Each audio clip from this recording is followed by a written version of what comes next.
In this next segment, we're going to look at the structure of the heart and how each of its components function. So there are a number of different ways to look at the way the heart is constructed. One way is the four chambers. That is, it has two atria, a right and a left, and two ventricles, a right and a left. And as I mentioned to you, some other critters don't have this. Some critters have three chambers to their heart. Some have two chambers to their heart, for example. But birds and mammals have four chambers. So one way to look at it is you can divide the heart into these four different chambers, right and left atrium, right and left ventricle. Another way to look at it is you can divide the heart into two segments. One is the atria together and the other are the ventricles together. We'll talk about why that is another way of organizing it. And another way of organizing it is you can divide the heart into the right side of the heart and the left side of the heart. And I'll mention to you here momentarily about why you can divide it that way as well. So one of the reasons you can divide the heart into the atria and into the ventricles is because they are separated from each other by what's called a fibrous skeleton. So this allows then the atria and the ventricles to be somewhat electrically isolated from each other, with the exception of one little piece of tissue called the AV node, and we'll come back to that one here in just a bit. Also, this fibrous skeleton performs another function, and that is it makes these little rings that are called annuli fibrosi rings, and these hold the heart valves in place. So let's take a look at another way of dividing it. So I mentioned to you, you can divide it into two atria, two ventricles. You can divide it into top and bottom, that is the atria as a group and ventricles as a group.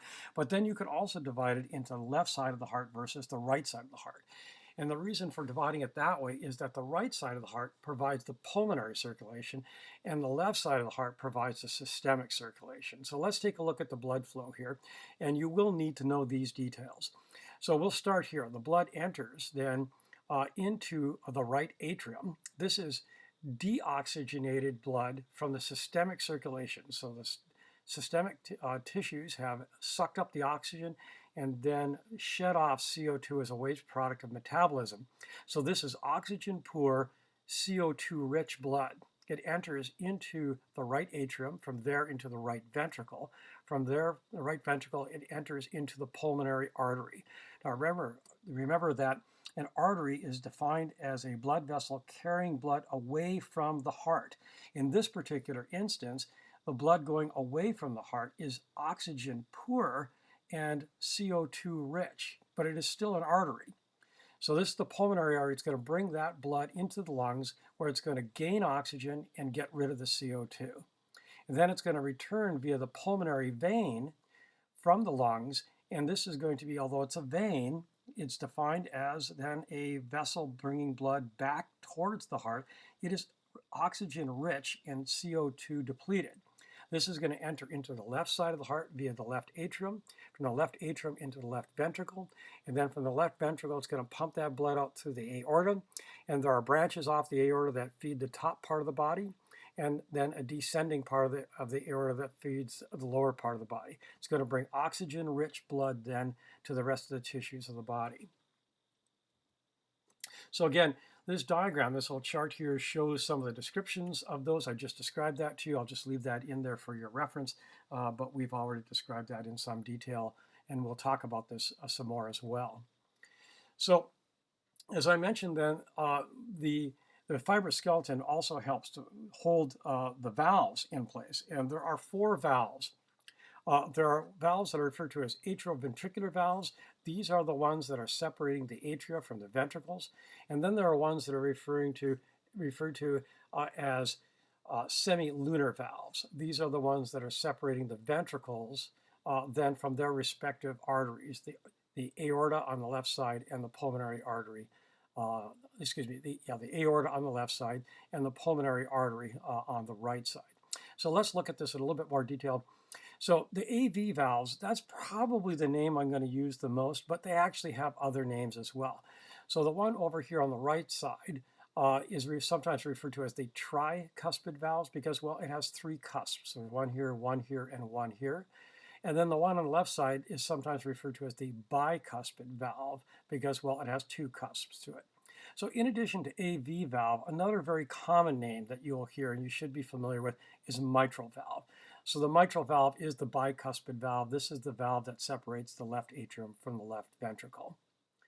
Now, if you look at this lower figure here, you notice that these AV valves are attached by these little tendons here. These are called chordae tendineae, and they're stuck from these little tendons onto papillary muscles. And you might think, well, when these muscles contract, what they're doing is they're making these valves open. But that's not correct. You know, in fact, the valves, all of these valves, whether it be the AV valves or the semilunar valves, they simply open and close based on pressure differences alone. What these chordae tendineae and papillary muscles are attempting to do is prevent the valve from flipping backwards the other way as the pressure in the ventricles rise. You don't want the blood to go the wrong direction. You want it to go out either through the aorta on the left side or through the pulmonary artery on the right side. You don't want it squirting back into the atria. And hence these papillary muscles then and these chordae tendineae play a role in trying to hold those valves from everting.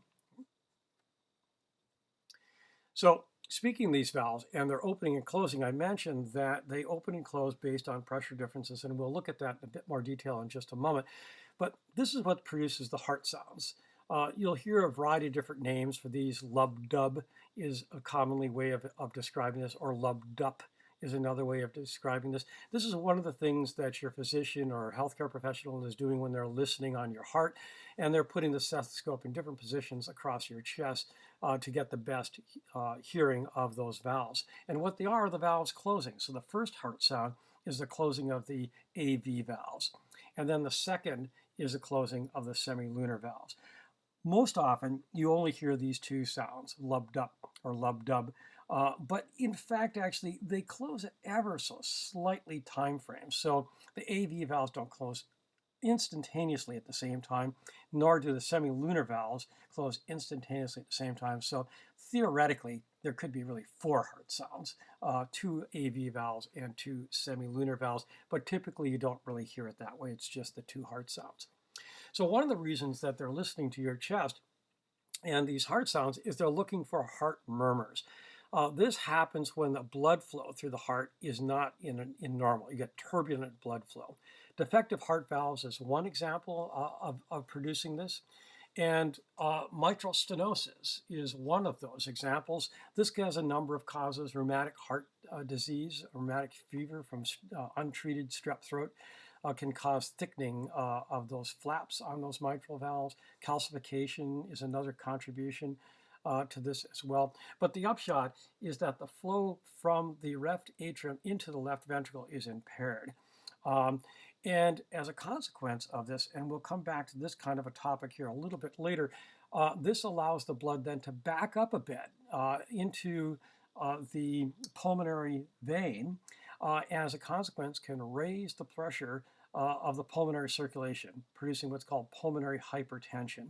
And as we'll discuss a little bit later, the problem with this is this allows more fluid to leave the blood vessels of the lungs and enter into the alveoli, into the airspace in the lungs, and causes pulmonary congestion. So other sounds can be because, well, the valves don't actually close properly either. First one was, I was mentioning, was about them not opening well enough, and other ones can be because they don't close properly. And this can be due, for example, because of these damaged papillary muscles, and so as a consequence, the valves evert or prolapse. Mitral valve prolapse is not an uncommon condition, and this produces something called chronic mitral regurgitation. And that is, the blood is flowing then from the left ventricle, then from the left ventricle here, then through that valve and backing up then in the atria. Others are septal defects. So there is tissue that separates the atria from each other, called a septum, and there is tissue separating, here's the septum between the atrium, and then there's a septum between the left and right ventricle. And as we'll see a little bit more detail later, the pressure differences are significant between the left side and the right side. The left side has much greater pressure than the right side has, and so you end up with blood flow going in this particular defect here, this atrial septum, going from the left atrium into the right atrium. As you can see, it's squirting then oxygenated blood into the deoxygenated chamber here. And then same thing over here on the septal defect for the ventricles. You have the blood flowing from the left ventricle into the right ventricle. And again, the problem is that while you're squirting oxygenated blood into a deoxygenated chamber, and this then reduces the efficiency of the heart's ability to pump blood.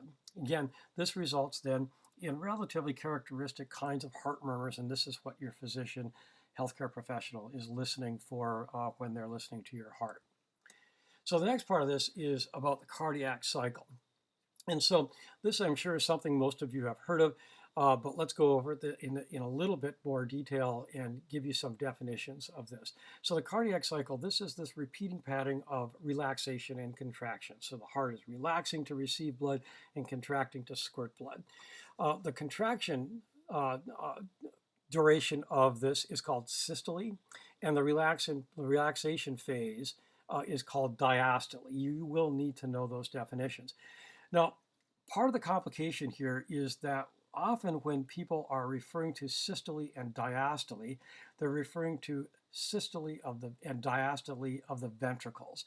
And even more precisely, they're usually referring to systole and diastole of the left ventricle. But recognize that both the atria and the ventricles undergo systole contraction and diastole relaxation. They're just ever so slightly out of phase with each other so that the atria can top off the blood volume in the ventricles before the ventricles start to contract. So speaking of that, at the very end of diastole, this is ventricular diastole, is the time in which the ventricles are as full as they're going to be. They have relaxed and they're receiving blood from the atrium, and the moment just before they start to contract, just before they enter systole, this is as full as those ventricles are going to be, and this is referred to as end-diastolic volume. You will need to know what that term means. Alternatively, at the end of systole, not all of the blood has been ejected from the ventricles. In fact, only about 2/3 of the blood is ejected. It goes up a little bit more with exercise, but a little bit of blood, about 1/3 to 25% of the blood, is left over in the ventricle after the end of systole. And so this is referred to appropriately as end systolic volume. Now, there are going to be pressure changes and blood flow changes in different parts of the heart as it enters through these different phases of systole and diastole. And this slide here is full of text, and I'm not really going to go over this bullet point by bullet point with you on this slide, but in fact, let's just go to the next one that has a good image, and we'll take this walk through this slide in more detail. So on this side, this shows a description, a graphic description of the pressures in the ventricle and the blood volumes in the ventricle. Now, as I mentioned before, very frequently when people are referring to systole and diastole and they're referring to pressures, they're referring to the left side of the heart. The pressures are much different, much lower on the right side than they are on the left side. But as is typical, this diagram here is referring to the left side of the heart. So let's start off with this diagram here first. So right at the very end of diastole, ventricular diastole, the heart, the ventricles enter systole. And at the very beginning of that, the pressure very quickly rises. And when the pressure rises, it very quickly rises above the pressure in the atria. And so those AV valves slam shut. That produces that very first heart sound shown here. Okay. For a very brief period of time right here, this is referred to as isovolumetric contraction. It's iso because the volume stays the same. That is, the blood doesn't go anywhere. The ventricles are increasing its pressure and increasing its pressure, but it can't open the semilunar valves yet until it exceeds the pressure on the other side of those valves. And so once it opens, it exceeds that pressure, in this case showing the aortic valve here, then those valves open and the blood then starts to flow. So you get this very rapid ejection